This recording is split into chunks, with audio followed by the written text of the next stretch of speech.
All right, well, I'm on time because I'm a University of Miami fan, and Dennis Friel is a Florida State fan, and he's not here. So we wait for Dennis. So I'm looking around, seeing a very nice studio, and now I realize the secret to Dennis's success may not be his artwork, but I see a few kilos of some sort of substance here on the floor that don't quite look legit to me. So I'm going to vacate the premises before the cops show up. See ya.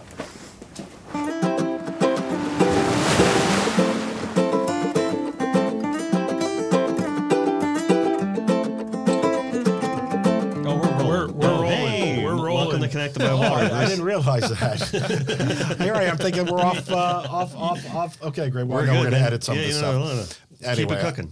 Okay, yeah. So when the whole theft thing started a little over a year ago, when my boat, I have a 31 contender that came out of a refit, and part of that refit, I guess the cherry on the top, was the Garmin 7616 that I had installed.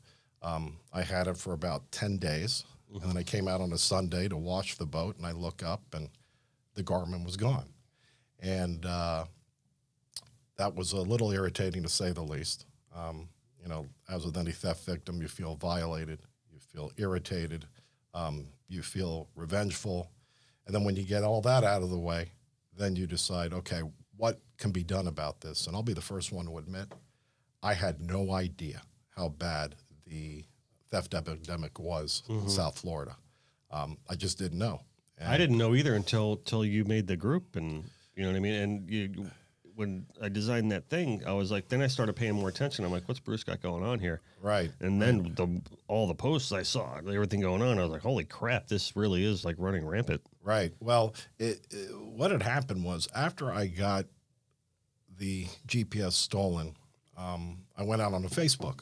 I put up on my page, and I said, and I reached out to my friend Captain Harris Shootman, who's a long-standing dock master at Coco Plum, and I reached out to everybody else, and I said, listen, it's time that we try and get some sort of community boat watch idea, similar to that, which, crime watch that we see in the neighborhoods. And so I put that out there, and probably within a day, my friend Scott Baxter, who I work with regularly in these various causes, he prepared a Facebook group. And we changed the name a little bit, and it turned out to be the South Florida Marine and Boat Watch Group. And then with your help, you jumped in there and got us that great logo. We put the logo up on the page and asked people to start joining the group. And little by slowly, the membership grew. I think right now, as we're talking, it's probably between 12,000 to 12,500 in that area. In about like a year and a half, right? Yeah. It grew pretty quickly. Yeah, that's pretty good. Yeah, it was neat to see, and it was alarming at the same time, because everybody gets onto the page, and they're uploading these thefts. I mean, everywhere from the boats to the motors to the lower units to the props to the GPSs, and some of these thefts were pretty brazen. I mean, there was one in particular that stands out in my mind down in Palmetto Bay, where this boat just came out of a repair, and it's usually home ported at Mathis and Hammock. They back the boat up in the driveway. They park their truck behind it, and then here comes our thief, comes in, disconnects the linkage to the truck, pushes the truck out of the way, backs up, takes the boat, and I think it was a 27 contender with twin 300 Yamahas, and that was done at around 5 in the morning, and then they find it later that morning at 10 o'clock in Little Havana, stripped. Everything gone. Hatches, seacocks, motors, just nothing but bare hull was left. And that kind of showed the level of sophistication that these guys have and had to get in and get out. And so over the year that boat watch group was in place, I was watching and observing all these different thefts. And I was like, we got to do something about this, because it's great we have spread awareness through the page on this theft epidemic, but you know, everybody's sitting back and they're watching, when's the next theft going to happen? I think there was a time during that 1 year period that we were seeing 3 to 4 a week, and it was commonplace. Yeah. Everybody's uploading these thefts. Seeing boats on the side of the road without a lower unit or without an outboard. I mean, Yep. you know, and for those that aren't necessarily the people that are listening right now that aren't necessarily boat savvy like we are, that they don't just steal the boat and then sell the boat, the whole thing. They'll just take parts of it and then they'll leave the actual boat on the side of the road, you know, which is, you know, it's like, we know what you're after. You're after Right. the, you know, the good stuff on it. That's right. And they can't really sell the boat or flip the boat because the numbers are stamped into the hull, and there's forfeiture statutes out there that allow the police, if they think that a vessel has its HIN numbers altered, they can seize it as contraband. I had a couple of cases early in my career dealing with that with outboard motors. So it's a pretty strong statute. And so they realize that we're not going to go anywhere trying to reef, sell, or flip this boat, but let's get all the components off of it, put them in a container, send them off to the Bahamas, send them off to Mexico, or sell up online on OfferUp, which is where my GPS went. And this kind of leads into the second group that I started. Within a day of my GPS being stolen, I get a message on Facebook on Messenger, and somebody says, listen, I think your GPS is for sale on OfferUp. And believe it or not, the name of the offeror on it was Russia. So I'm like, okay, do me a favor. Imagine that. Yeah, go figure, right? Yeah. Can you go call Russia? Because if I do it, I don't want to seem too eager, but maybe you can call Russia. And a friend of mine calls this guy, and he at least represented to my friend that he was on the Miami River in a hotel. And he says, yeah, I've got plenty of units. I've got Ray Marine, I got Simrad, I've got Garmin. And at least it was believed that this guy who hit me had also gone through Crandon Marina that same weekend, hit them. And so he was trying to offload his bounty for the weekend. So when I heard that this guy is there under the code name Russia, I called the city of Miami Police. Oh, that's his code name? That was a code name, at least on OfferUp. Okay. And so I called the city of Miami Police Department. I said, listen, I've got a situation here. Can you help me? And from that point, I got passed from investigator to investigator, and, you know, high-class problems, I guess. The city of Miami is worried about more important crimes like our murder rate and whatnot, and vehicle theft. So my GPS was not a priority.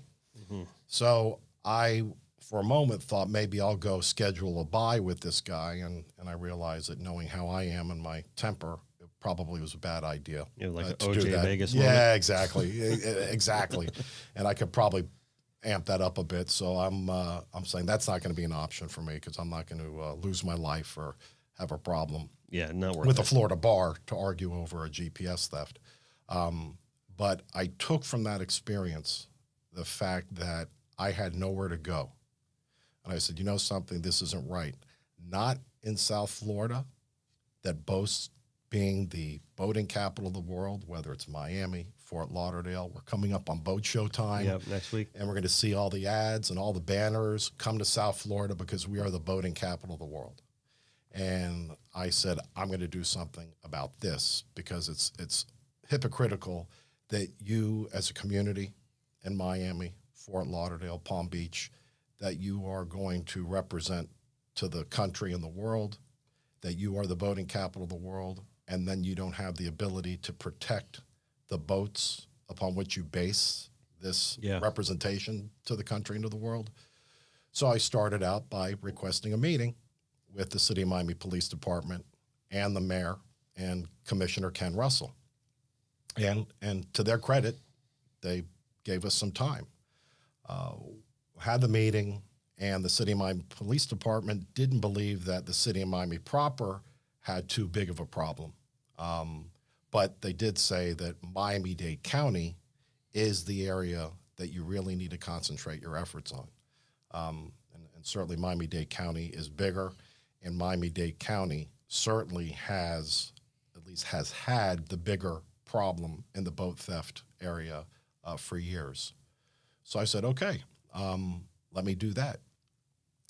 Before having that meeting, because I do have to back up, when we started the boat watch concept, I had a couple of officers reach out to me, one from BSO and the other one from MSO, Monroe County Sheriff's Office.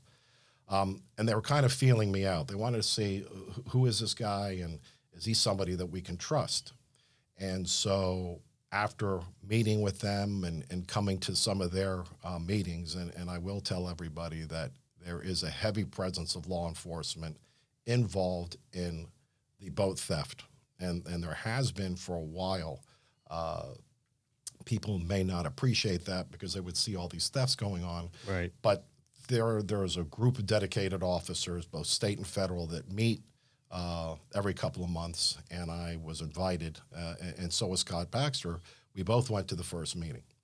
And we had a chance to meet with these guys and gain their trust.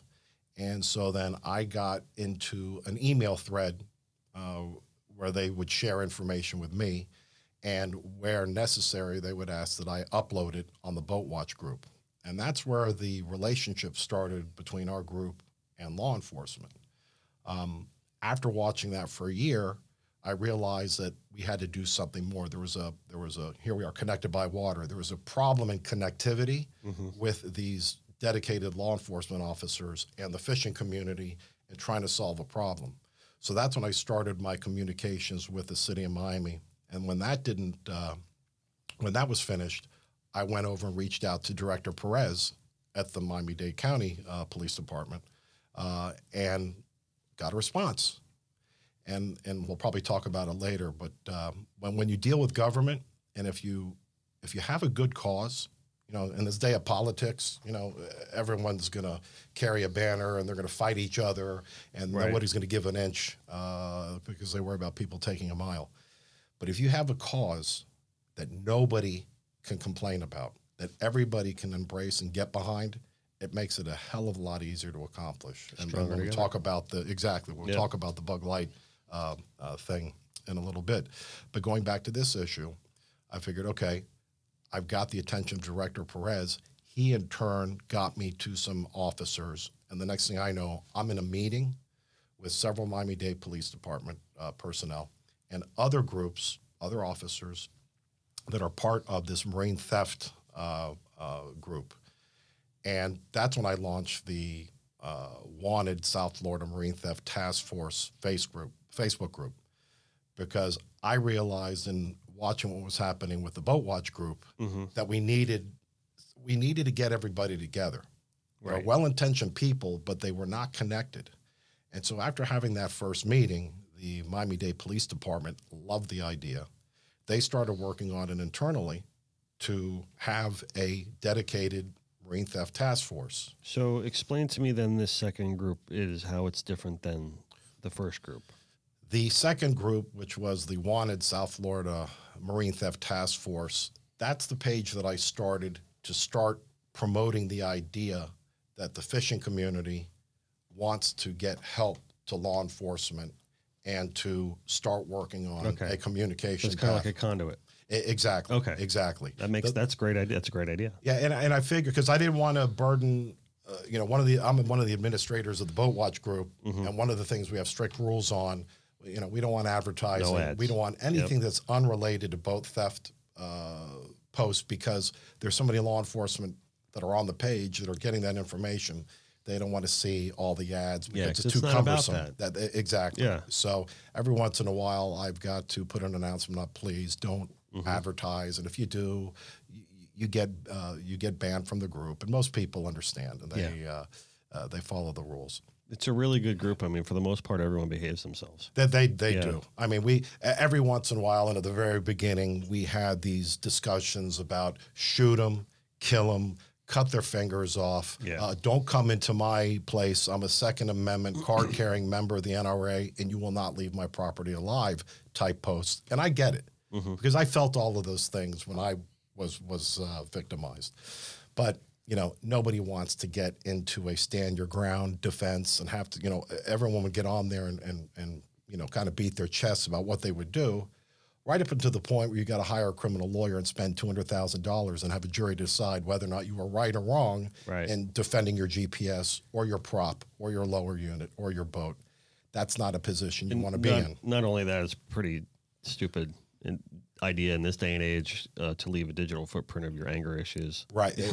Online. Well, if something does actually happen later on. For sure. And we saw that with a Rickenbacker motorcyclist that the day before said he was going to go get this guy, and lo and behold, the next day the guy's dead. Right. So you kind of, it's not very prudent behavior. Yeah, you might want to plead guilty at that point. That's right. Or try and not say that stuff on social media.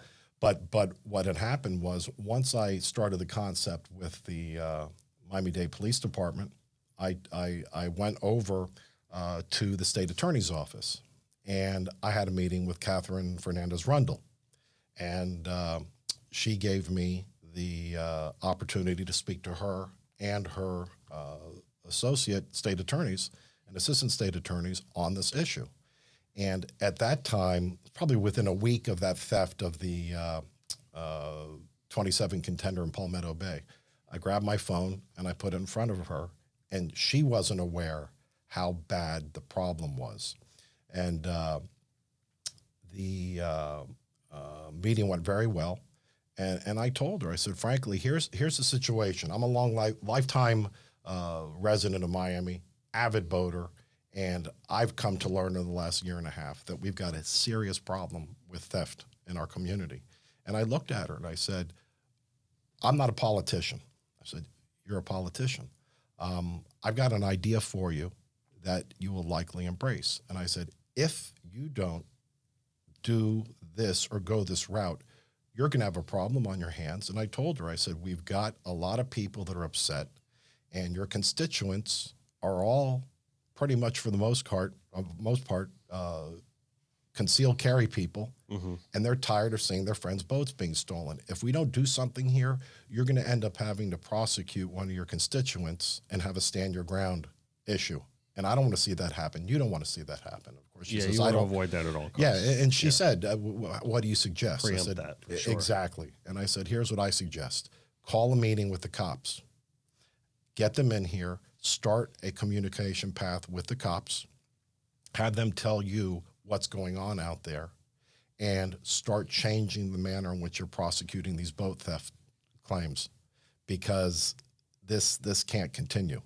And she says, great idea. Bring them in. So I put her office together with the Miami-Dade Police Department. They met. They shared some things, and I know some things that I can't disclose. But they talked about law enforcement. They talked about ways in which the state attorney can work with the police in getting these people. The police shared the information that they had on how these chop shops were working. And then within 90 days of that meeting, all of a sudden we had the announcement of Operation Not Yours. Boom. Boom. And with that, there were between 8 and 12 people over the course of 90 days, all who were arrested, all who were involved in the chop shop activity. And once that initial arrest came down, and that's before the Operation Not Yours arrest came down, all of a sudden the theft stopped. You know what? I want to interject real quick, right? First of all, fist bump to you, because none of that happens without you. And I know you're not going to say that, but I'm going to say that, okay? And that's amazing. And that was one of the reasons why I wanted to bring you on, just to let everyone know all the amazing work that you're doing.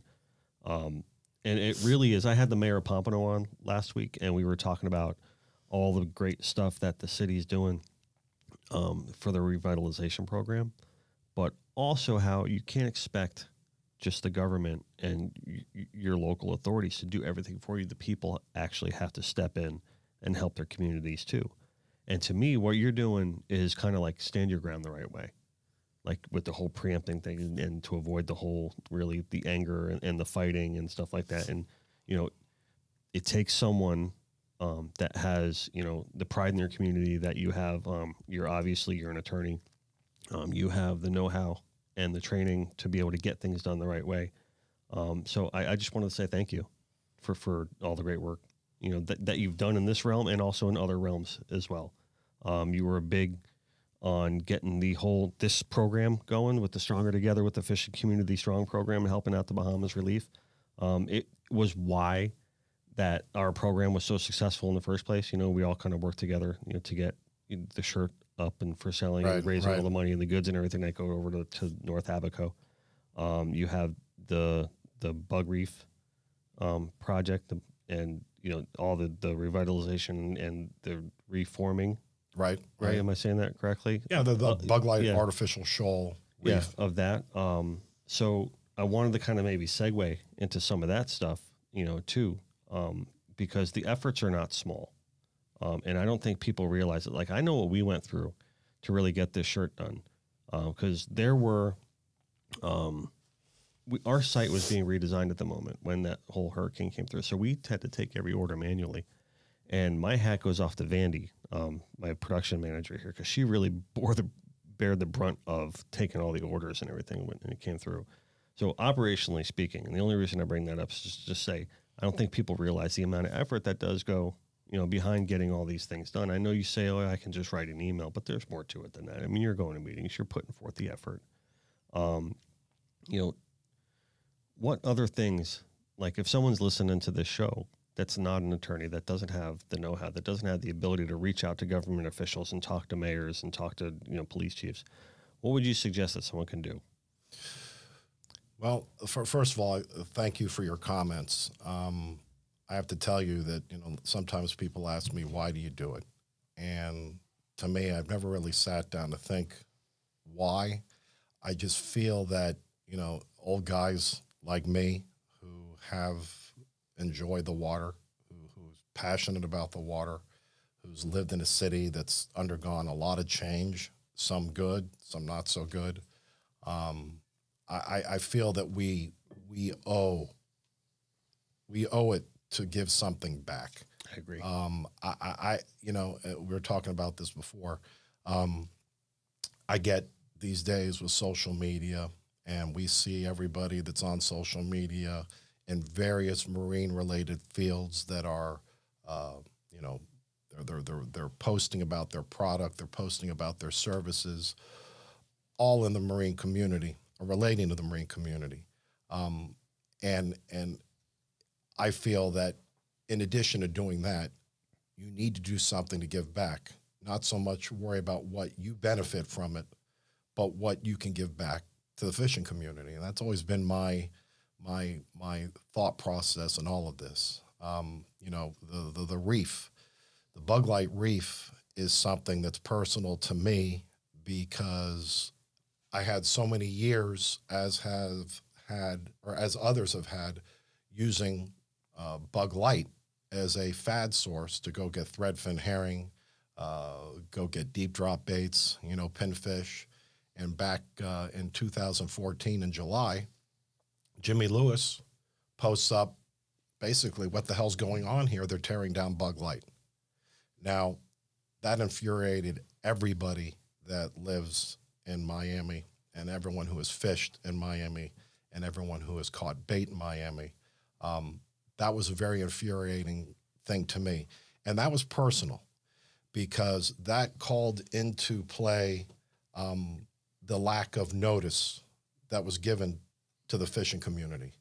And when I found out that that was going on, I was on a plane heading up to New York because I had something going on work-wise. So I started doing a little digging and got passed on to a Coast Guard officer who was involved in that. And I asked him straightforward, I said, what's this about? Oh, that's part of the Coast Guard remediation plan, and all of their assets are being torn down. Things like Triumph Reef, the beacon. The beacon itself wasn't really significant. It was just a marker. I think the number was 2TR. Mm-hmm. It just marked where Triumph Reef was. But that was removed. All of these structures were being taken out because the Coast Guard said they didn't want to maintain them anymore. We're talking about structures. So that's what it came down to, maintenance? Yes. We're talking about things that, had they not touched them, they'd still be there. These things, that bug light. Maintenance. They didn't want to maintain them. They didn't want to worry about them. So they chopped down bug light. And so while I'm on the phone with this Coast Guard officer, I said, listen, now that this has happened, what else is on the chopping block? He says, well, they're going to be taking out the range marker structures out of government cut because that's all part of this deep dredge project. And I'm like, well, not on my watch are they going to do that, because I knew that part of that was the bent range marker, which in and of itself was a huge fad. So we lose Bug Light that's off of Key Biscayne, and now they want to take the bent range marker out, which is right off of government cut. And the guy told me, he says, well, good luck with that because the project's ongoing and it's already under contract. I said, you know, is it still there? And he said, yeah. I said, well, then I got a chance. Right. And so I had a lot of heated words with Coast Guard and the, you know, in our world, in everyone's world, you know, it's all about notice. And when someone wants to give you notice on something, they'll make sure you get it. If they don't want to give you notice on something, they'll go bury it in some federal document, like a notice to mariners or somewhere else where they know nobody really looks at that stuff. Right. Okay. Legally, yeah, it's notice, but practically it's not notice. So what they did There's no effort behind that. There's no effort because they know that they just want to get something done under the radar. So I learned about that project with the Bug Light, the bent range marker. And it was part of a bigger project that Shoreline Foundation had bid and had won to remove the old structures and then put in these new range markers. And so part of that, I went and did a FOIA request, got the contract, and saw that, you know, part of it was in stages, and the stage that involved demolition was like $400,000 to demolish and remove the 4 range markers that were in existence. That's cheaper than maintaining them? So they said. And so I got in touch with Shoreline, and I said, "Listen, what?" And this is a part that I'm giving you a very long answer to your question. That's because okay. It kind of summarizes what you can do. You just don't raise up your hands and you say we've lost. So I reached out to Shoreline and I said, "Listen, I'm trying to get something done to save the bent range marker. We don't care about the others because the others, frankly, never held bait. For some reason, the bent range was right in a spot where all the threadfin congregated. So I said, I'm trying to save the bent range. Can you tell me when you're scheduled to get this removed? And they said, well, it's coming up in the next couple of weeks. I said, is there any way you can get it on the back end of your contract? And they said, we'll do that, but we can't guarantee anything. I said, just give me some time. And with that, I went onto Facebook and I reached out to the Coast Guard and I got a meeting with more Coast Guard personnel. You know, they use all the military acronyms. I can't tell you who was there, this officer or that officer. And I had like 18 people on a conference call and the Coast Guard's attorney. And I said, listen, here's our situation. I'm not going to even try to get into your sandbox with all the law and the technicalities of all this stuff and the bureaucracy, because if I try and do that, I'm going to lose. I said, however, that's a walled city that Sun Tzu doesn't want to fight. Forget it. I said, but I'm appealing to all of your sense of right here. Here's what I'm asking you all to do. Consider deeding out, give us a bill of sale to Bug Light, because they or the bent range marker, because they had owned that thing since like the 1930s. It's been there. And so they say, why do you want to do this? I said, well, because I want to try and save the structure because we need it to remain at its location because it's got such an important value to the fishing community. So after that initial phone call, they talked about it and they said, okay, we need to be able to give a bill of sale over to another governmental entity, which started the next round of discussions. So I went and got in contact with Miami-Dade County. And I said, would you all be willing to accept title to the bent range? And they said, well, here's what we're going to do. We will do this, but we have to have a partner. And the partner we need is, we need to have a partner in place to underwrite the maintenance of the structure. Private enterprise partner? Yep. Entered the Bob Lewis tournament, which at that time was still active. The Bob Lewis tournament had been doing sailfish tournaments for years. It was a 501c3, great tournament, great people that were there to help children. That was the main focus of that group, was to benefit children, get children fishing and that type of thing. So we got a contract in place between Durham, Miami-Dade County, and the Bob Lewis tournament that the Bob Lewis tournament was obligated to keep $75,000 in the coffers to serve as maintenance expenses for the structure. So Bob Lewis had an emergency meeting. They were on board.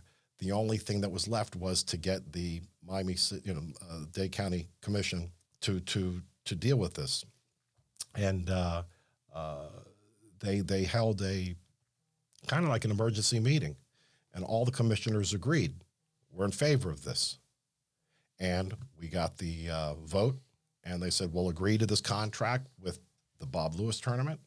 And while all that was going on, I was posting on social media, we need money. We need money.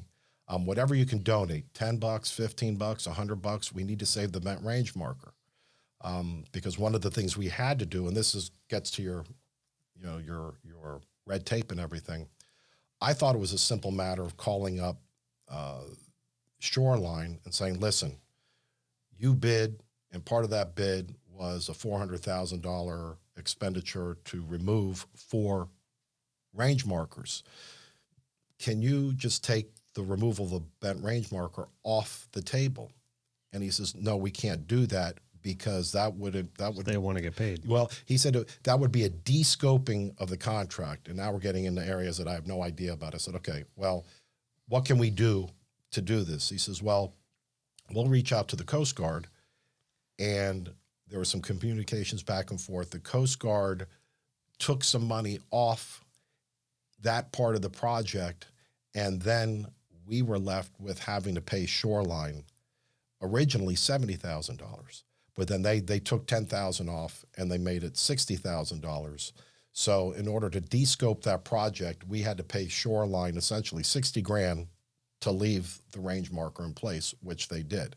And that caused some concern for people, but I must say that Shoreline was so cooperative, because they easily could have been like, uh-oh, these people are making noise. Let's go out there and get rid of the bug light or the bent range marker first. Not unlike the situation. They would have been within their rights to They do could have so. done that. Yeah. Tobacco Road, and I'll use that as an example. Everybody knows Tobacco Road. When that land went up for sale, the Tobacco Road, the new owners were worried that there were going to be preservationists coming out saying, you can't knock this down. They went out and knocked it down. Well, there's a hole there. They preempted that. That's right. Yeah. And today there's a hole where Tobacco Road used to be, and they're putting another facility in there now, but that's all around City Center.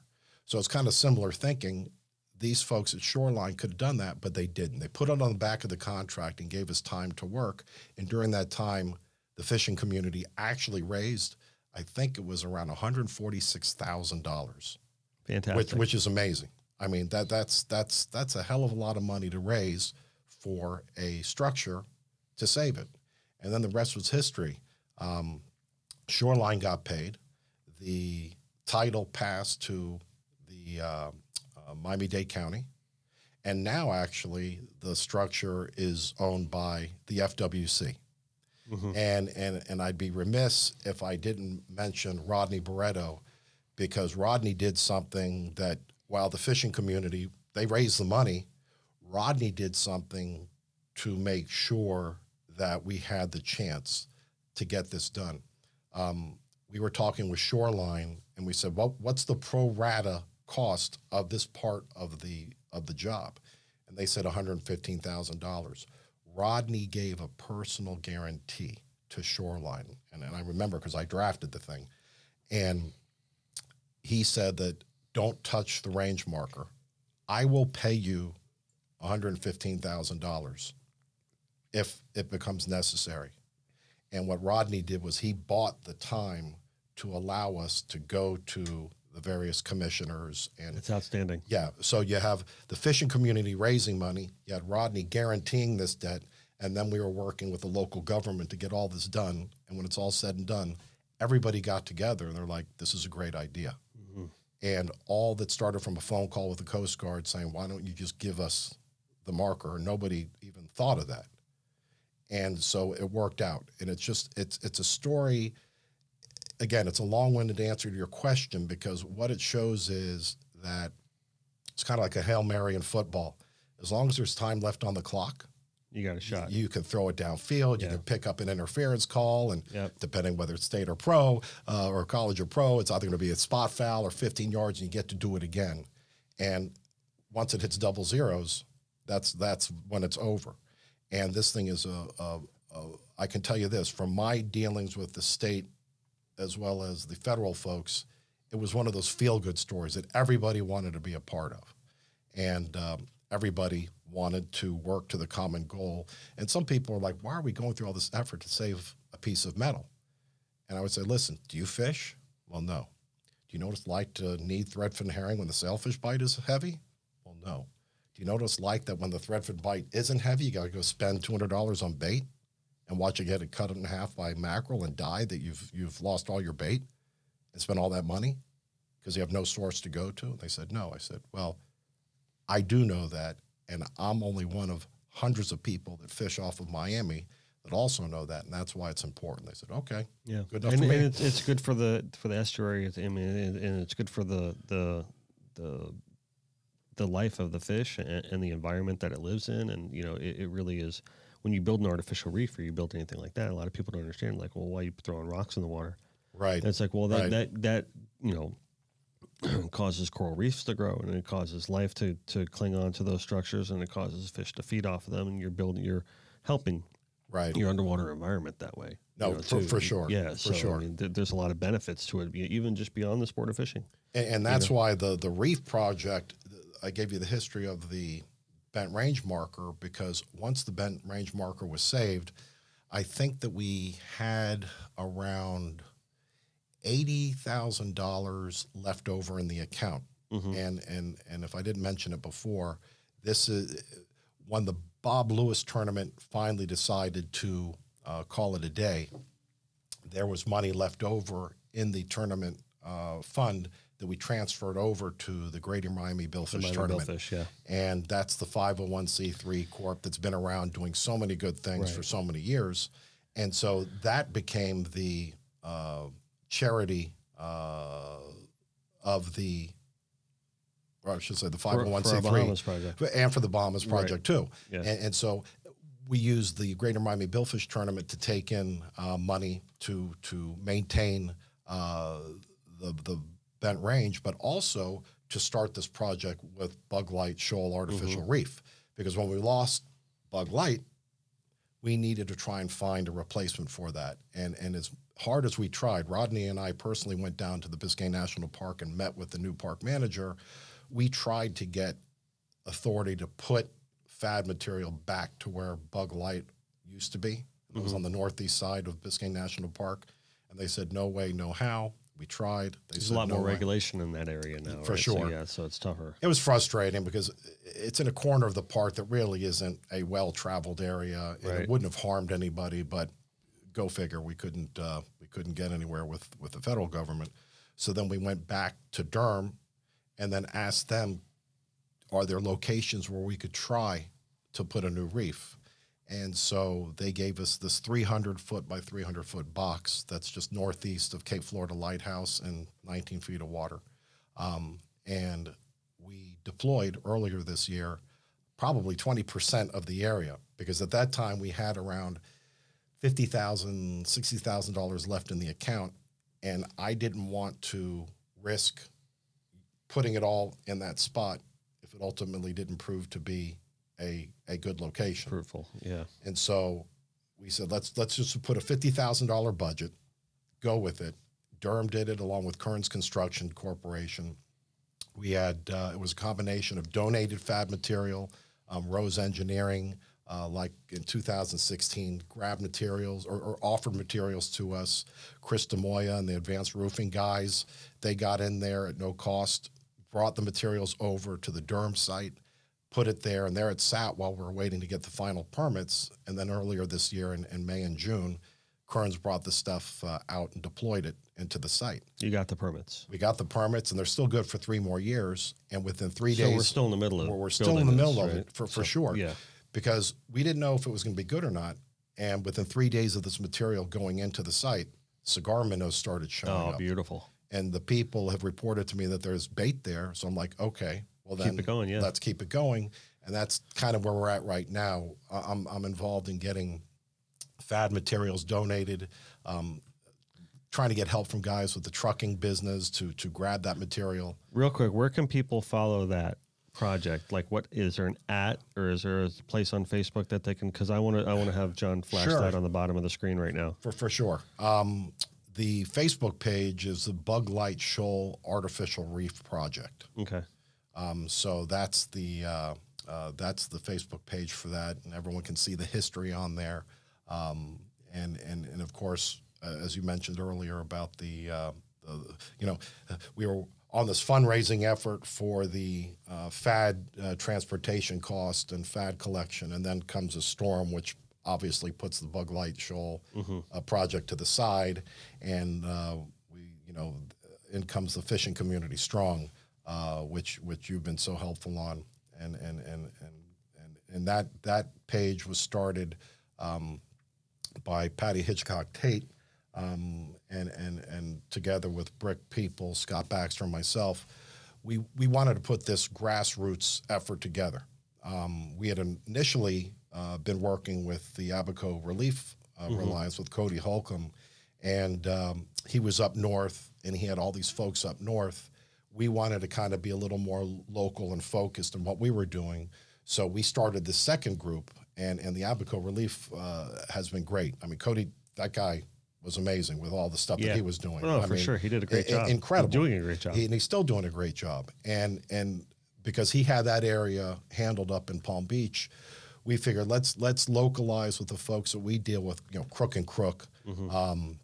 So many different people, Sea Hunter, hook and tackle. All these folks were getting together, and to me, that was just such a great thing to see. Everybody was doing the fun drives, or not the fun drives, just the closed drives, setting up drop points, going to Crook and Crook, and then I would be remiss if I didn't point out the efforts of Scott Baxter. For sure. And Scott and I have worked on all of these causes, and Scott has been like a starving dog with a rubber bone. His company, Blanchard Machinery, has been the ground zero of palletizing, shrink wrapping, stuffing these containers, and getting them off to the destinations that needed it most. And Brick has been instrumental. Brick did some early fundraising. We took in I want to say around $130,000 in donations that went to the Greater Miami Billfish Tournament, the charity foundation. And Scott's been using that money to stuff containers, get them out to Freeport, to get them out to Nassau, to get them out to Treasure Cay and Marsh Harbor. It's been, and we're just one of the many groups that have helped. But just to be a part of this and to watch Scott do what he's been doing, I mean, it's just been gratifying for me to see friends that get involved because they want to get involved. And you coming in and doing the design with the shirt and doing what you did with the the shirt drive and coming up. Yeah, with, we're going to be adding a pretty good number on top of that. Yes, 140. You said 130. Yeah, 130, something like that. We're going to be putting a lump on top of that today. Yeah, and that's incredible. And I may be off of my numbers because I haven't been following it. That's Brick's department, but I know that we had at least over $120,000 before you. So I know it's going to be well received, and it's just to see everybody get together. And it's the people. It's the people, and the fishing everything. community especially. Yeah. Listen, before law school, I spent a lot of time in the Abacos. Treasure Cay was my base. I ran a boat out there. Did a lot of blue marlin fishing long before the Abacos became what they are now. Right. Back when there was no development, and so it was very bothersome for me to see that area get wiped out so bad. Yeah, we have a history there of working with tournaments, primarily through Skip Smith. Right. So we have a relationship with a deep relationship with the Abaco Beach Resort and Kevy and all them over there. Right. We also have some other customers and clients doing what we do, servicing the marine industry with design and creative and apparel and things like that. We have a lot of big constituency over there. You know, and Treasure Cay is one of our, the resort over there is one of our customers. And, I remember on the Labor Day, when we were all prepared to get hit with a storm, and it became blatantly obvious that we were not going to get hit, that high pressure system started releasing. And I'm like, well, once that definitely happened, we had an idea it was going to happen. Once it started happening, I was like, okay, we're not going to get hit. So everyone's boarded up, everyone's packed up, not really boarded up, but everyone's pretty much packed up and ready for a storm. And it was Labor Day, so no one's working anyway.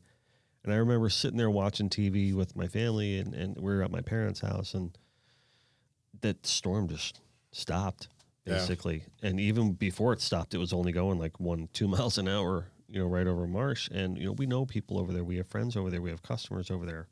And, I was almost literally hearing screams in my ear. Just watching this on TV, like watching it on TV, nothing's happening here. And I was climbing the walls.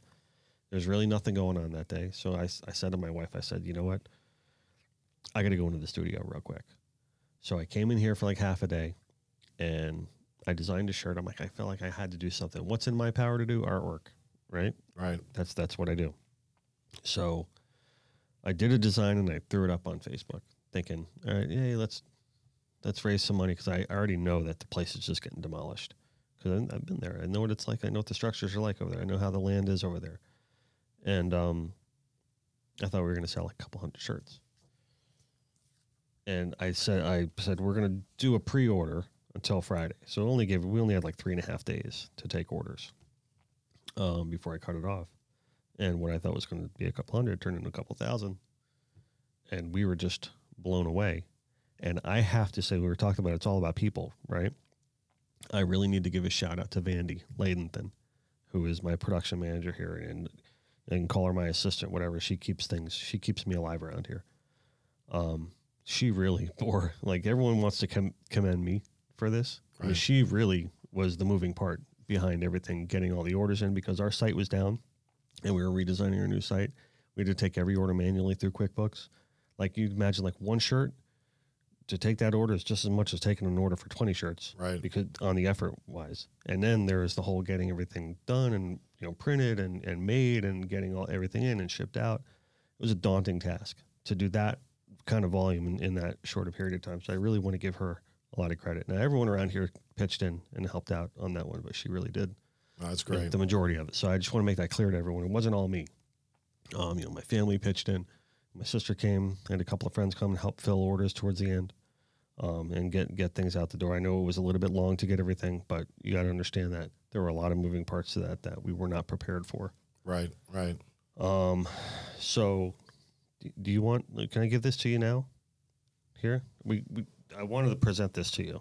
Right? Oh, for sure. Right? Okay. So we're going to reveal the number here on the podcast. Well, you already know the number. So we're going to present a check. But I told you I keep my mouth shut. I know. So we're it's hard to keep my hands quiet on this one. And I also want to say, you know what? Before I do this, I want to give credit to the actual people who ordered the shirts. We received so many heartfelt messages. Thank you for doing this. Blah blah blah. You guys are great. You guys are awesome. You know who's awesome? The people that opened up their wallets and bought a shirt. The people that opened up their wallets and bought a shirt for their whole office. Right. People like that. And the people who are now posting online to show their love for the effort. I mean, those are the heroes in this, not me. I designed a shirt. I took an order. That's all I did. Okay? We printed some shirts. But the people that actually put their money where their mouth was, those are the people. And this is their money that they're donating, right? So we are today presenting a check to the Fishing Community Strong for $40,000. That's awesome. And it really is. That goes right there. That's incredible.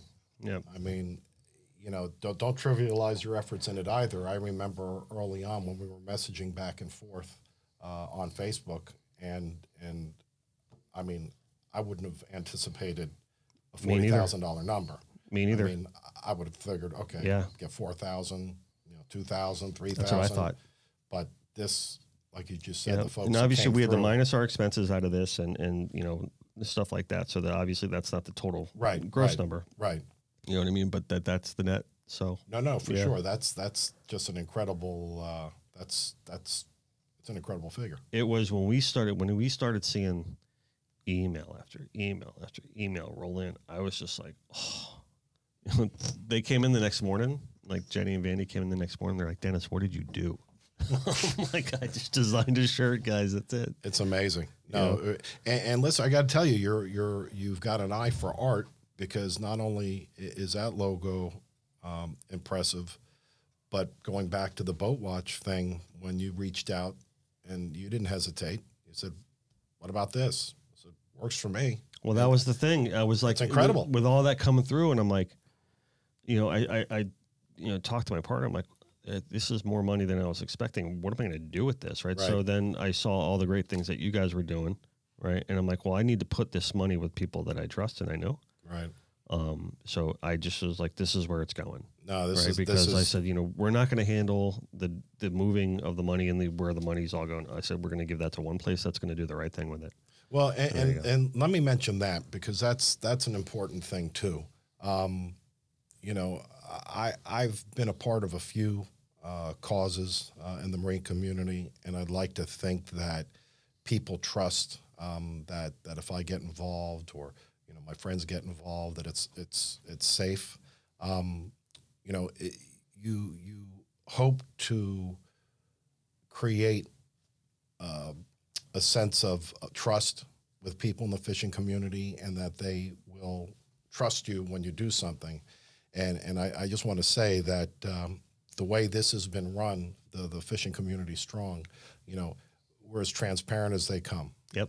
I've seen some recent emails about other groups, and to me, life's too short. I've spent a lifetime building a reputation personally as well as professionally, and I would never attach myself to anything that had a hint of being wrong, and I just won't do that. And it was nice to hook up with people, Scott Baxter, he and I can't tell you how many checks we've been writing involving these various causes to vendors. Mm-hmm. And you talked about the time to process one order versus 10 orders. I get that. Yeah. Because here we are right now. Wrapping pallet by pallet. Yeah. I mean, well, what he's done with that, what we did with the bent range, what we're dealing with the bug light reef, you get, people don't appreciate the downtime that it takes to do all of these things to make something happen.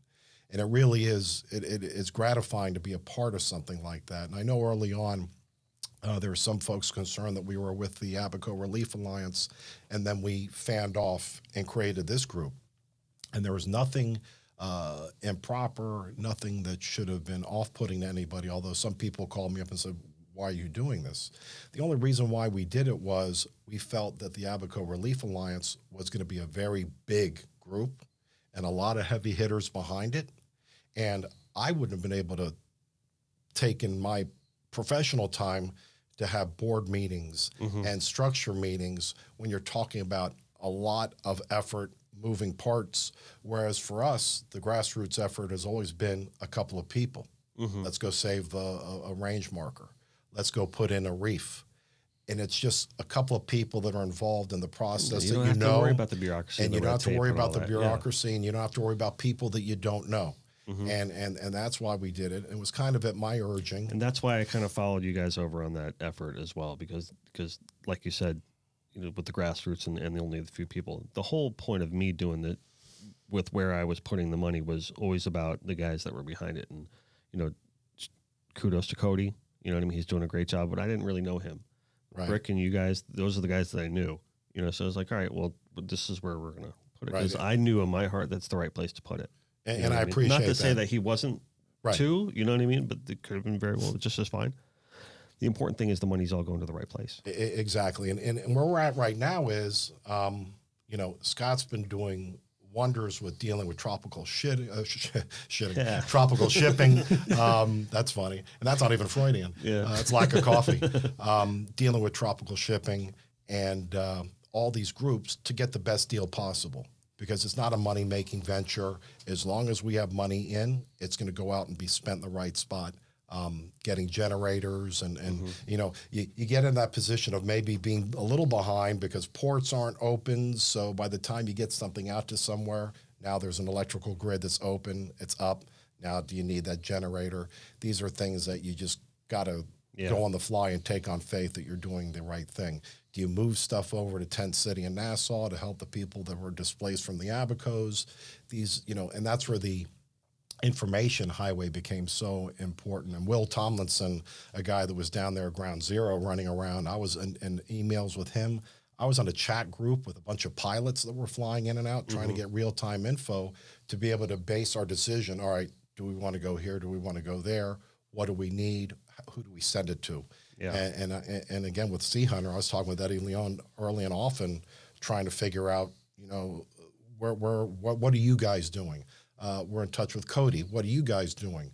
I had an email chain set up to where we're trying to grab information. What's the best thing to do and the best decision to be made on this? So you guys did a really good job of letting everyone know information too. Right. And that's important because people need to, they don't want to think that you're just taking money and you're not doing anything with it. Again, like I saw something yesterday, somebody's now worrying about where certain funds are going in one of these other groups. I mean, we're talking big sums. And I'm glad we don't have to worry about that. We took in some money, but it's not the millions. We don't have to worry about people getting upset with us.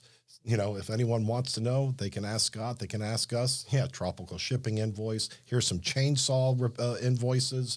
It's all there, and it's all going to be spent. As long as it's there, it is going to be spent in the right way. And that's why the grassroots effort was so important, because people know, okay, well, these guys are taking from us. They're going to make sure the right decision is made. And that's what that whole thing is about. So, again, this is incredible. And I thank you so much for that. That speaks volumes. I don't even know what to do with that in my head right now. It's crazy. That's so far beyond the scope of what I intended. It doesn't even represent money as much as it represents hard work. And it represents a lot of people that rolled up their sleeves to get something done. And that's what I find to be the amount of shares that went on my post, I think was almost 1,000. Shares. I was like, oh my God. No, I was it's incredible. It went kind of a little viral there for a while. It's incredible. And I was like, nothing's like that's ever happened to me like that before. It truly is amazing. Just to shift gears, because I don't know how much more time we have. I don't know. Where are we at, John? We're just shy of an hour in. Oh, we got plenty of time. Oh, we do? Yeah. What is the time slot? I don't know. Whatever. Well, we try to keep it like an hour and a half. Gotcha. Some have gone 2 hours, but that's a little long. Okay. The one, because we morphed on to the reef. And I'm not even going to mention yet that I keep bringing hurricanes onto the show, John. Mr. Hurricane over here, as a Seminole, this is probably the 8th hurricane it feels like that I brought onto the show. So you even wore your Miami shirt today, well, so now that you referenced that topic, let's just make a little note here. And by the way, I have to go back. And I knew by bringing an attorney on to the show today, I'd have to bring my glasses. Just watch your wallet. He's got some reading material here. I usually do the show with no notes and everything that. And, I walk in the room, he's already sitting there. He's already writing notes on his legal pad. Well, because I'm getting up in age, and I spend enough time out in the water with the sun beating down on my head that I forget things. And so I put a couple of things down here that I wanted to make sure what do we got? That is the it's the stuff we already went over. That's just the stuff we talked about. Okay. But I do want to get back to two things. But now you've hit a button that I've got to address, because all right, go ahead. We've got our showdown coming up. I'm not sure what the date is. But what do you call that last kick, though? Wide low? Actually, the Georgia Tech game. Okay, before we go to our showdown, because I appreciate our showdowns, it's blind leading the blind. I appreciate your daggers, but be careful. You're not exactly sitting in the top of strength of a position. Right. But I don't know what the hell happened to our football teams. It's really sad to watch. We lost. Listen, we both lost this weekend. And this is what I was at the end of the Florida State game.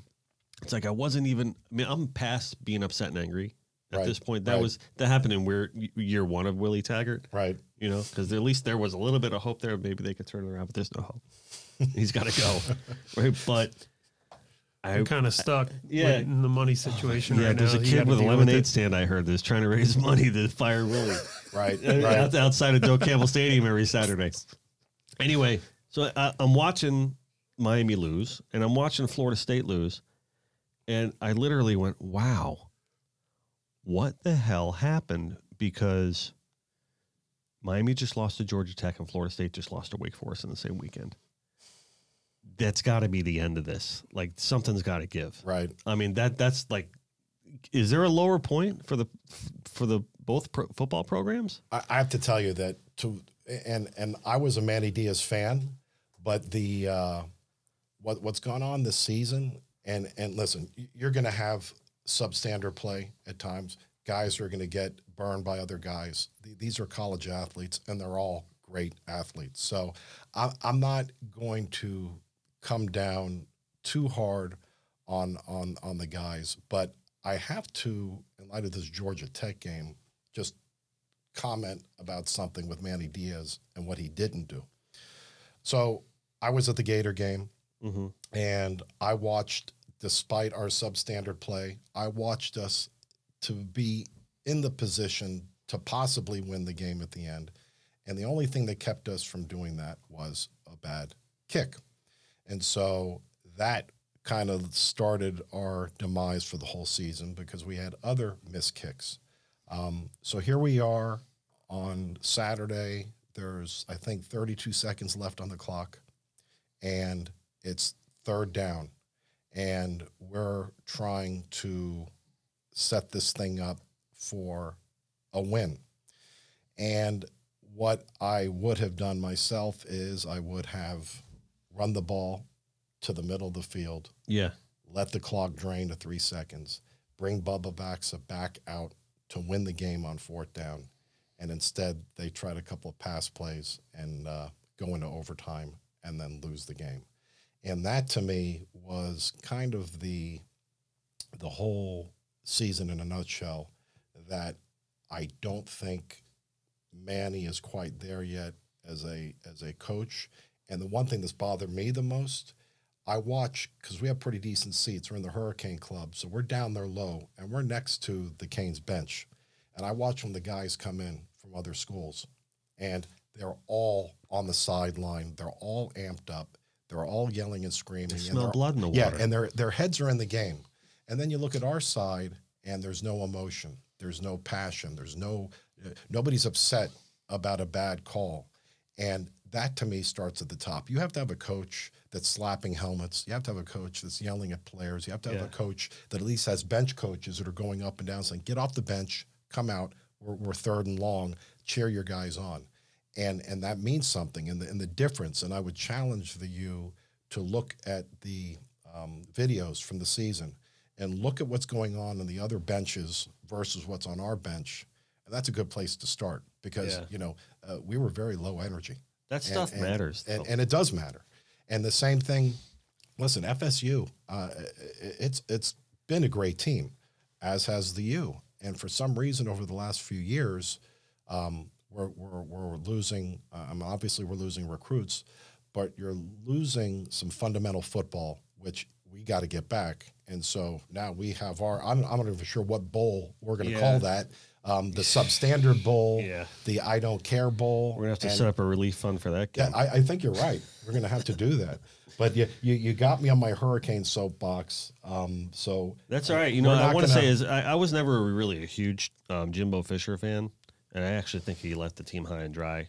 I mean, that's another avenue we could go down, but I'm not going to go there. I was curious about that move too myself. Well, another thing too is I have a theory on that. He was going through a divorce before he left, and he went through that divorce for like a couple of years, and I think that his recruiting numbers suffered because of what he was going through in that divorce. Right. And then he had that opportunity to leave, and I think he just took it, like knowing that, man, my recruiting is down, and I should just take this big payday and go. Right. And I think he really just sold the whole entire organization out. I was going to say, I never was really a big fan of him. We did win a national championship under him. But, the one thing I did, because I think he had made a lot of boneheaded plays, I thought that team could have been better, to be honest with you. Right. And some of his coaching moves were highly questionable. But he was never afraid to call his players out, particularly Jameis Winston. I mean, there's been plenty of times where you see him yelling at him on the sidelines. Right. And I kind of like that because that was a player in my mind that needed to get yelled at, because that was a guy that had all the talent in the world, but I think he lets his ego get in the way. Right. You know what I mean? I think he's still dealing with that in Tampa. Yeah, he's on the very talented. Yeah, very talented, but I think he's letting his ego and his stardom and his whole theory of that, because he was groomed to be, you're going to be the greatest. You're going to be the whole thing like that. When he got to college and everyone treated him that way, and then he started believing it. The press clippings. Yeah, for sure. And and obviously there's a weird trail of things that happened with him there too. He's a college kid. Yeah, but so anyway, yeah. So, but yeah, I think the players need to be held accountable for sure, but programs do too. I don't think Willie's the right hire. No, I'm with you. Time is going to tell whether Manny's the right hire too. He's in his first year as head coach, so we'll see. John's a huge fan over here. He gets pretty emotional on social media about these things. Yeah, no, this season has been a bitter disappointment. So it's is that Brick that showed up? Yeah, he's back there. Back here? Where is he? Does he want to come in? Let's see if he wants to come in. Can I cover one more thing before Brick? Because I want Brick to come in. All right. But the one thing that we didn't talk about, which is also a passionate issue for me, is this GPS situation. That's right. All right. Yes, please bring that up. And so apart from all the other fronts that I was pushing with the Boat Watch group and then the task force, I decided to write Garmin Marine. Now, I'm not an electronics expert, okay? I just know the products that are out there. I know that these days, everyone's attached to a phone, a smartphone. Mm-hmm. Smartphones have apps, and we know that our smartphones, at least the Apple phones, they have passcodes. They have a Find Your Phone app, and all of these good things. And so I wrote out to Garmin and asked them to start a dialogue on trying to get their technology into this time. If you have a boat alarm system that has geofencing to it, to where if the boat leaves the geofence area, you get alerted on your phone, boat's left the geofence. Mm-hmm. If you got a marine alarm system that tracks your boat through breadcrumbs or whatever feature, why is it that you can't track a GPS? Why is it that a GPS doesn't have the ability to have a geofence such that if the GPS leaves your console, you get an alert on your phone? And so I wrote out to Garmin, and to their credit, they responded to me. And I've been dealing with a gentleman named Andrew Fairchild for the last year. And to his credit, he has passed my emails on to Garmin, and Garmin is and has been in the process of looking at this situation through the National Marine Electronics Association. There was a meeting earlier this year at the Miami Boat Show with representatives of all the manufacturers and some other folks in the marine industry, and we had a little roundtable about, hey, what can we do here? I was a victim, and I'm seeing a cycle here where, and it's a great gig for Garmin and the other manufacturers, where they have a product that's in high demand, both from the boat owner as well as the thieves.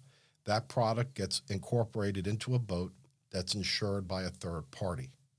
And isn't that a great scenario to be in, that you manufacture something that may or may not get stolen, but if it does get stolen, your customer has a contract with somebody else to give them money so they can come back and buy your product again from your retailer. Mm-hmm. And that scenario has been playing for the last 30 plus years. And I started thinking about that, and I do a lot of insurance defense work, and I represent insurance companies, and I'm like, man, if anyone were to sit down and look at that number over the last 30 years, they'd be horrified. And the problem with that scenario, not unlike the boat theft, is it all comes to us. I've never made a claim. Mm-hmm. And I didn't make a claim for my GPS because I did not want to affect my loss history. So I ate that theft. But yet my rates have gone up over the years with Boat US. And the reason is that I'm in the 305 area code, and like the 954 area code and 561 area code, these are very bad places for insurance companies to write business. Right. And so I figured, you know what? If I can do something to at least start the conversation about making these folks bring their technology. If it's a $10 battery, all the stuff's manufactured in China, and a transmitter that's another $15. Some people told me on the IQ in the business that it would take $60 in hardware to put this into a GPS to make it do what you want them to do. And then they turn around. I mean, you know, Garmin and Simrad, they all have their apps where you can turn on your phone and Garmin will tell you, you know, location through the app. It'll tell you and register certain things, bilge, battery, all these like great OnStar things, almost. like OnStar. Yeah. And so why is it that they don't have this like an OnStar? Because one of the things I've advocated to them is, why is it that if somebody steals my GPS and it gets powered up in somebody else's boat, why is it that I can't call you in, give you my serial number, which you have on my Active Captain app, and if that shows that it's receiving a signal, why can't you shut it down? Why can't you brick a unit like OnStar can brick my truck if it gets stolen? So that has started a discussion in the industry. And Garmin is in the process of looking. They're committed to doing something. They tell me they just want to do the right thing, and they don't want to have what they do not work. So at least they've committed to me, both in writing as well as in phone calls, that this is something that's under consideration. Now, the GPS page that I started, which is in parentheses, Marine Electronics Industry, Stop the GPS Thefts. That's a Facebook page that I started, and I would welcome help from people, because one of the things that I've been doing is collecting emails and letters directed towards the marine electronics industry. And I've got over 100 letters from various people and companies, you know, big names too, CV, Sea Hunter, various boat manufacturers. I think I've got Dusky in there, as well as boat owners who have taken the time to write and advocate in support of this cause, to say, hey, listen. Well, customer demand is going to be a huge proponent for that. Exactly. So if there are your listeners that would want to get involved, I welcome their help to get me an email or a letter. Look at the ones that are already there on the page. Marine Electronics Industry, Stop the GPS Thefts. The Marine Electronics Industry, Stop the GPS Thefts is a Facebook group advocating for marine electronics industries to implement security measures into their GPS units. So that's great for sure. And now the boat show's coming up. Last year when I started this page for the November boat show, these guys thought I was crazy. I made a bunch of these flyers, and I went there with a little carry-on bag, and I was handing them out to everybody. And you're an animal. Well, you know what? If you don't make noise, you can't get something done. No, chaos is a ladder. Yeah, that's for sure. You have to. And so one of the guys even pulled me aside. And he says, "Don't quote me on this," but he said, "You've caused a lot of concern in our industry. Keep doing it because it's working." And he worked for one of the manufacturers, which I will leave out of it. But if you get people on board a concept, I mean, who would disagree?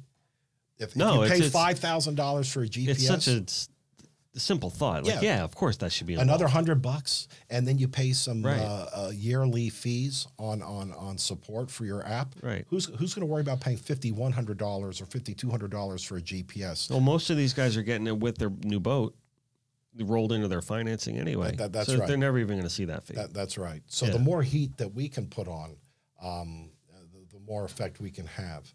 And that's why, the squeaky wheel sometimes does get the grease. Yeah, gets the grease, yeah. I say that around here all the time. For sure. Yeah. If you do it in a nice way. If you do it in an off-putting way, you turn people off. But that goes back to what we were saying before about it. That's the proper way to stand your ground. Is just the way you're going about it. You know what I mean? You got to be diplomatic about things to get anything done. You get more. Well, my Uncle Bobby would always tell me, you get more with sugar than you do with salt. You catch more flies with honey, right?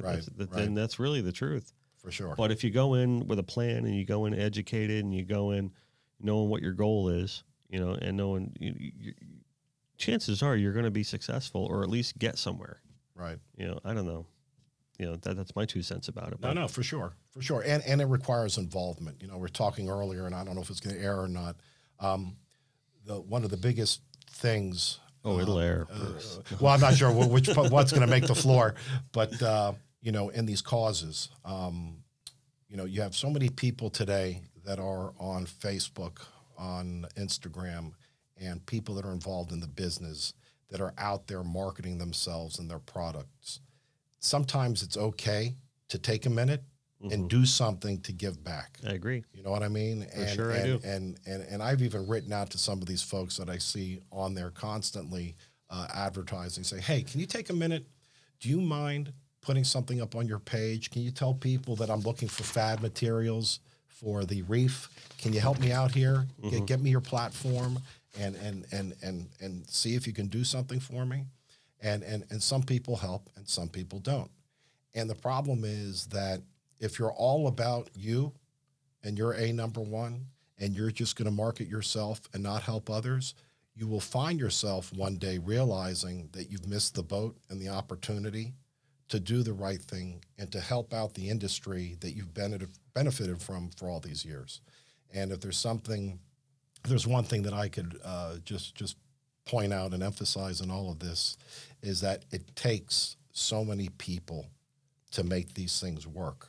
I'm more than happy to send out an email and start a cause and start an effort, but there's nothing that I can do and there's nothing that I've done that hasn't been as a result of the fishing community's support. Otherwise, I'm just one person. You know what I'm saying? Yep. And so all these things that I've been involved with, the only reason why they worked, I may have started the first quarter of the game by the email or the phone call, but the 2-minute warning, I would never get there. And the double zeros on the clock, I would never get there unless everybody else jumped in and helped, like the $146,000 that people contributed to the Bent Range cause. I would just ask those folks that are listening, when you see posts, not just from me, but from other things, contemplate them. Think, is that something that you can help with? And if you agree with the cause, how about sharing it? There's so many people doing selfies and promoting themselves in the selfie season with their catches and their live videos and everything else. A lot of numbers popping up here soon. Yeah, and it's going to be coming up real soon. How about taking a moment and say, you know what? What can I do to benefit that reef project? Or what can I do to maybe lend a letter over to the marine industry and have them change? Because you know something? I'm just one day away from being a theft victim myself. So let me go ahead. Let me be part of something that'll cause change. Too, yeah, exactly. For sure. And that's a message that I would like to put out there and just say, well, you're an strength in numbers. Yeah, you're an educated man. So I mean, you understand that Joseph Campbell's hero's journey. Like no hero ever succeeds without assistance. Right. Ever. Exactly. You know what I mean? So that's really to that point, and that's really what Connected by Water. Everything you just said, that's what Connected by Water is all about, right? And that's really what the show is all about, bringing together that community. We don't sit here and tell, yeah, we did all this in sales this week, or, look at all my beautiful artwork. And then most of the times when we're talking on this show, we're talking about the guests and the things that they have to offer. And more often than not, the people that we bring on this show have some charitable offering that they do in their lives. Freedom Fighter Outdoors, Fishing for Muscular Dystrophy, even the tournaments that we bring on, they have a charitable benefit that they contribute to, or someone doing good in the community. We had Victoria Burgess come on, who she paddleboarded from Key West to Cuba, maybe to raise awareness for, women in sports and everything like that. But she's a huge advocate with the Special Olympics. Right. And the things that they do. And she coaches those kids on the beach and does their events and everything like that. So there's usually the people that we bring on, they display some advocacy for their community in some respect. And that's really what this show is all about. If people haven't noticed what the theme is so far, it's really doing good in your community via the conduit of Connected by Water. Right. And that's really kind of what this show is all about. No, it's a great forum that you provide. I mean, I appreciate you reaching out and asking me. I know we tried to do it a while back, and I got caught up in things. But you're busy. I'm honored to be asked and to talk on this. We're honored stuff. to have you. And, you kidding me? Very, very, very cool stuff. And I think we would be remiss if we didn't go that next step and talk about Tank for Tua. So he got hurt. He did get hurt. What happened? And so I've been watching him. That Joey Burrow from LSU. I like him. I like him too. I like the kid. He's almost like a Big Ben type. And I wasn't like, I didn't really know much about him until you started talking, till I guess that Florida game. Right. Really, he's really shined in that one. Yep. But, once you started talking about that, I started paying attention to him where I went back and I looked at some highlight tapes of him. And I watched the game this weekend. He was impressive. He is. And he's throwing that ball on a dime and, is pretty accurate, and it looks like he's got a good head on his shoulders. This season, starting to become a believer. This season, this Dolphins season, is he fast? Is he fast? Can he run? He's not really. He's not more of a game mobile manager. He's like a typical NFL quarterback. Tua, I like him. He's good, but he's a good college quarterback. I don't think he's going to make it in the NFL. So if you don't think Tua's going to make it? No, I don't. I think if they, you don't think he could be like a Russell Wilson? I don't see it. He seems like he's got a similar physique. I wouldn't count him out on the Russell Wilson comparison because he does. I mean, he's got a great arm and he's accurate. Yeah, he is good. I'm worried about the durability. I just don't see him making it, panning out, and being long term, which is what the Dolphins need. Yeah, we're overdue for stability. Yeah, I mean that's a really good point. I mean, I can strike a nerve with John anytime I just bring up Dolphins football or Hurricanes football or something like that. Well, it's brutal. I got 4 seats at the stadium. I can't even sell them. Yeah. I forget a face value. I can't even give them away. And so I've had these seats for a while, hoping that the team would come around, and it starts getting frustrating when you don't see any progress. Especially when Tannehill won this weekend. Yeah, right. Well, and I tell you what. Tannehill, I never thought was the answer, but I also don't think, even though he was here for as long as he was, that he ever got a fair shake because he never had an offensive line. You and I talk about that all the time. That's got to be like issue number 2. Because right now, issue number 1's quarterback. Issue number 2 on the high list. If I own the team, issue 1B. No, it's 1A and 1B. And then 1B, B, B, B, B. Yeah. If I was Stephen Ross, my orders would be very simple. Next year's draft, number 1, you take the best quarterback available with number 1. And then picks 2 through 5, you take the next best offensive lineman available and be done with it. Yep. Because every Saturday I watch these horses for Wisconsin, Alabama, Nebraska, Georgia. You look at these guys and you're like, okay, they're all eligible. And everyone wants to say, oh, no, he'll be around in the 4th round. I'm tired of hearing that. Yeah. I would rather be told that I improperly drafted 4 offensive linemen and then told later that I was stupid.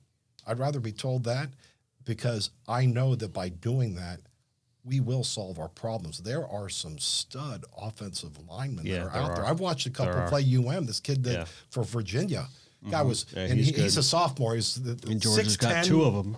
They're monsters. Yeah, put them in there. Okay, why can't we succeed? We can't throw downfield because the quarterback doesn't have any time. Why can't we succeed on the running game? Because we're always in 3rd and long situations because we can't get any running yards because we have no offensive line. Right. To me, it's a very simple equation. Get that offensive line set. That's where the game is won and lost. That's where it's won and lost, and that's why we've been so bad. The offensive and defensive line. That's where everything happens. If you give any quarterback time to throw in the NFL, that receiver is going to get open. If you give him an extra second, he's going to get open. Look at Tom Brady. He rarely gets touched. He can go back there. He can have a cup of tea. He can read the paper, wait for these guys to get open all day long. And then he goes, okay, here you go. Touchdown. Let's walk down the field. That's right. Yeah. Oh, we got 3rd and long, no problem. Right. Yeah. Because they've always supported them. They've always protected them. I liked Ryan Tannehill, both personally and professionally. I thought he was a good kid, family man. And I thought he was really competitive. He was soft spoken, but he was a gamer. He's tough. Yeah, and he was a tough kid. He took a lot. He took a lot of shots, and he got right up. And he never complained about it, and he always was in good spirits about everything. And you're right. They never gave him a fair shot with that offensive line. I thought he would have been a good player. Was he the answer long term? Maybe not. But I think during his 5, 6 years, 7 years, how long was he here? I think it was 115 starts. I think it was something like that. They never gave him a line. They tried to patchwork a line for him, and then those old guys would get and then we grab Tunsil, and then we give him up. Yeah. Well, actually, I don't mind that we got a good deal. That's what's gonna. We're gonna have a good draft. I think that's a move. Yeah, but you have to hit on those picks that you got. If you don't, then it was all for nothing. Well, that's the thing. Like, I think that Tunsil. I don't think he was worth what we got for him on that trade. I think we got the better end of that deal. That's why they took that deal. Houston was in a situation where they need to protect Deshaun Watson. I don't think Tunsil was really. He was a good offensive lineman. I don't think he was a great offensive lineman. I mean, he made a lot of boneheaded mistakes and decisions, a lot of false starts, a lot of holding, a lot of things like that. And who knows why? But I don't know. I think we got the better end of that deal. There are some other questionable moves that we made. I don't think we should have drafted. We should have traded that number 2 pick and gotten Josh Rosen. I think this team could have benefited better by getting an offensive lineman with that pick. I don't think we should have done that. I think that we should have traded back into the first round, like Baltimore did, to get Lamar Jackson. Right. I think we should have done that, and when they didn't do that, I was pretty upset. So there's been some things, but that regime that made those decisions, with the exception of Chris Gear, they've been pushed off. It'll be interesting to see what happens come next year. Yeah, it's going to be interesting. I mean, I'm hopeful. We got $120 million in cap space. That's what a lot of people don't talk. Everyone's talking about the draft picks. But I'm looking at that Plenty money going, we're going to be able to plug in some spots here. Yep. And then you go into free agency and grab some guys, even if it's a 2-year deal. I mean, Rashad Jones is probably going to be gone, so we're going to need a safety. Right. We're going to have to replace a Pro Bowl safety. So I don't know. We're going to need another corner. Let's hope that we don't win anything this year. Yeah, no, I don't want to win. I don't want to win. That was a pretty bad scare this weekend. Right. Even if it's not tank for Tua, it's tank for somebody. Yeah. What other quarterback? I'm not really a Fromm guy. I'm not either. No. I'm not even sure about Herbert. I don't. Yeah. I don't know about him either. This Burrow's got me. Did Cincinnati win this weekend? Did they beat Jacksonville? No. They didn't? No. So they're still in first. They still got the number first 1 pick last. Right now. Yeah. But we play them though this year. Yeah, like the week 16. Yeah. Is it? Is week 16 we play Cincinnati. That might be for all the marbles. That's right. Losing all the marbles. Yep. What do you think about Brian Flores? You know what? I think the jury is out on him. There's 2 things I've observed now. I'm not so sure he's as much a student of the game as I thought he would be under the Patriots and Belichick, because there's been a few times this season. The Patriot defense is phenomenal right now. Yeah, too. right. There's been a few times where, and listen, we're all armchair quarterbacks. We all know about football. We've seen the scenarios over and over again. And I think we've all got a good sense when you throw the challenge flag. And there was a game earlier, maybe the first or second game we had. And of course, we don't want to win these games, so I don't really care that he didn't throw the challenge flag. But I can't remember the scenario, but it was a pass in the end zone. I don't know if it was the one where, what's the new guy's name, number 18? What's his, I can't remember his name. The new receiver. That's good. Oh, Wilson. Yeah. Preston Wilson. No. Williams. Yes. But he had the ball. He had it. And then he bobbled it. Right. But it was really a touchdown. Yeah, exactly. Yeah. And we didn't challenge that. No, they should have. And I'm like, why would you, especially, I get you may not want to challenge a spot, but if you're talking about a score opportunity and it looks like it's a score, well, then challenge it. And it was a tight game at that point. Yeah, it was. And there was another one, I think it was an onside kick where we recovered it and they called us offsides and we were onside. And now maybe that wasn't a challengeable call, but then there was one this last game where he looked confused and he's looking at his coach saying, tell me, talk to me. Yeah. You know what? If I'm the head coach, I don't need to be told. I see what's going on and I'm throwing the flag. Can't hurt. Yeah. You know what? Especially when my team's not winning, throw the flag. So I've seen some indecision on his part, but I also I get a good sense from the guy. And while we've had a couple of early departures from the team, who do we send to? Was it Minka? Yeah, where do we send him to? Pittsburgh. Pittsburgh, that's right. You know what? If you got a guy in the locker room that's going to be upset and he wants to trade, I guess you're always going to have that. Well, a guy with that kind of value. Right. But for the most part, it seems like he still has the locker room and that's evidenced by the way these guys played Except this for last Kenyon weekend. Drake, but, Right. Well, he may not be around. McCain seems well, he's in a pretty upset, contract too. here, and what are you going to get for him? A 6th and 7th Right, rounder? right. You know what I mean? So it's not like just let him complain. Yeah, exactly. You know, So he's got the locker room still. So that tells me that when you have those behind the scenes meetings, yeah, that they're playing for him because these guys played hard. yeah. I mean, look at no, they Fitzpatrick. played with heart. They played with heart. That guy. I love Fitzpatrick. I love the guy too. How is he not fun to watch? He is awesome. And I mean, he's not the answer, obviously, but I mean, he's so much fun to watch. Hell, I try trade Rosen, pick up a pick for him, keep Fitzpatrick, and our backup guy's pretty good. What's his name? I watched him during the preseason. He seemed decent. And then pick up, let Fitzpatrick stay on another year. Let him mentor Burrow. Yeah. Okay, because I do like Tua, but I There's something about him. I just don't trust drafting him #1 overall in the NFL. I just don't see it. I can't put words to it, but there's something about there's him. no pizzazz. Right. And I get it. I think he's got a great arm and he's accurate, but he doesn't scream to me first round pick. Right. Whereas Burrow, I mean, he's not anything extremely wonderful, but he seems to be that prototypical NFL quarterback that can learn because he sure can put the ball on a dime. Yeah, because playing in the NFL is different than playing in college. I mean, there's a completely different systematic formula you need to play with. There's some points when I see Tua playing, it just seems like he just throws the ball up there. He's got great guys on the outside and the wide receiver position there to go and make the play, and I feel like that happens a lot in Alabama. And it's not exactly throwing it on a rope either. Right. Let's not talk about the fact that Alabama generally has the weaker SEC schedule every year too. Right. They do. I mean, they're true. the weaker side of the SEC. A lot of people don't talk about that all the time. They think, they're so dominant. Right. But there's two parts of that conference and they're definitely on the easier side of it. For sure. The bottom part of that side, they have Auburn and LSU that they got to play every year. Yeah, but it's not. I think pound for pound, I don't think, where they got to show for a couple of games every year. That's about it. Right. Well, we'll see what happens. Yeah. So I don't think again. Tua's not really throwing the ball on a rope either. No, not on the long passes. Yeah. On the short passes, those wide receiver screens, he's throwing darts. But the longer ones, anything outside of 18 yards, it does seem to take a while. I don't know. I saw Burrow drop a couple of nice passes and a few nice baskets recently. That was very impressive to me. But now it's not too long, and we're going to be listening to all the talking heads. McShay and what's the other guy that's got his hair dyed every year? Yeah, the guy that always gets it wrong. Yeah, he always gets it. Mel Kiper. Mel Kiper I don't know how Jr. that guy's still getting a paycheck, to be honest with you. I don't either, but he never gets it right. Is this like one of those guys that's just sound like you know what you're talking about, right? And then everyone will believe you. Too funny. Yeah, let's not look at track record or anything. It's awesome.